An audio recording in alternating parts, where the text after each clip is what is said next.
On the island of Sodor, high up in the mountains was a mysterious boulder. It had stood alone for a long time, but one day workmen arrived to build a quarry on the land below.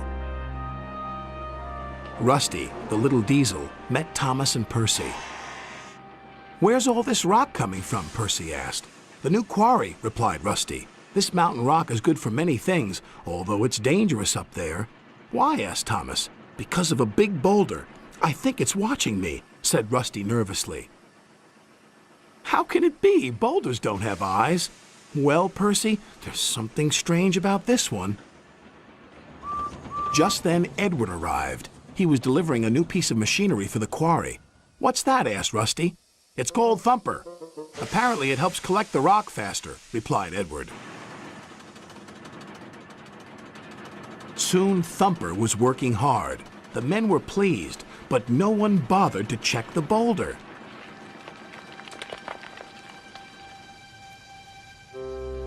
When it rained, the workmen went away.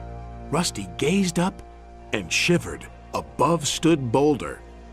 Suddenly, a large slab of rock landed on the rails. Rusty was shocked. Driver was concerned. "We'd best leave till the weather's better. The rain loosened some of this rock." "I think it's Boulder wanting us to go away."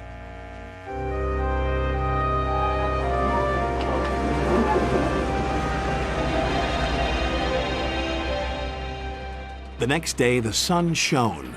Thumper was working harder than ever. Suddenly, Rusty noticed something. Boulder's moving. "Don't be so daft. It can't," said the driver. "But it could."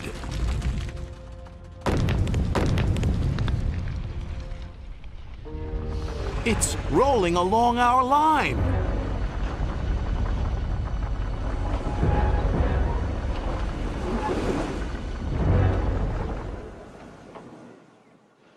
"We'll stop here until Boulder passes by," said the driver. But Boulder was nowhere to be seen. Then, oh no, it's behind us! Just ahead, they saw a small junction. One line went uphill. Boulder thundered past. Meanwhile, Skarloey was making his way up to the quarry. Then he saw Boulder. "Help!" Boulder was catching up fast.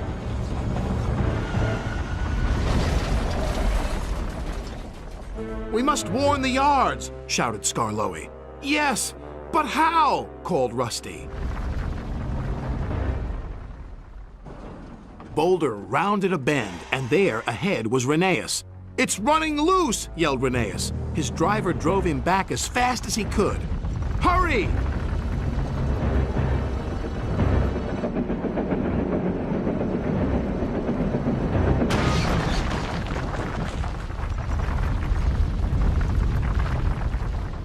"Better a smash than a squash," sighed his driver. At the yards, Percy was collecting trucks. Then he heard Boulder.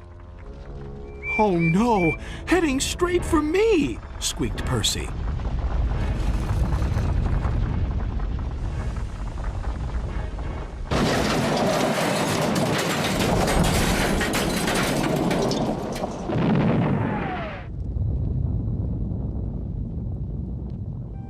When Sir Topham Hatt inspected the damage, he decided to close the mine. Then he looked at Boulder. "We should have left this part of the island alone." They moved Boulder to a hill close by the yards. Rusty is sure that on a clear night it is gazing up at the mountain and that its sides are being carried on the wind to where it once used to stand proud and silent. I wonder if Rusty is right. Don't you?